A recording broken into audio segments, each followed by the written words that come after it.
So flex lang ako guys atong mga tabako nga gin-harvest na ang udlot. Ang ato ang mga class A, class B, and class C. So sugda na siya harvest guys. Ayan. Nakuha na ang iyang mga udlot gyud, mga class A nato. And nabili ni siya guys kay di pa kay siya inga nakagulang. So same didto. Karon gahinay-hinay sila angko lang sa ang harvest kay ang uban gatuhog sad sila. Grabe ka busy guys, wala undang ang trabaho diri. Ayan. So nakaani ta kay weekend man. I mean holiday. So ayan.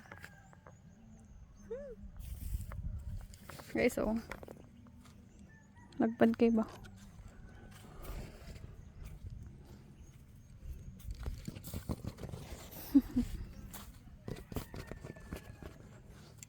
Dagpad kaayo. Wala na dahon ng uban guys, kay nahuman na siya harvest. Uy, pangkuha na. So money guys. Lagpad kaayo. Pilit sad kayo eh. Yan o.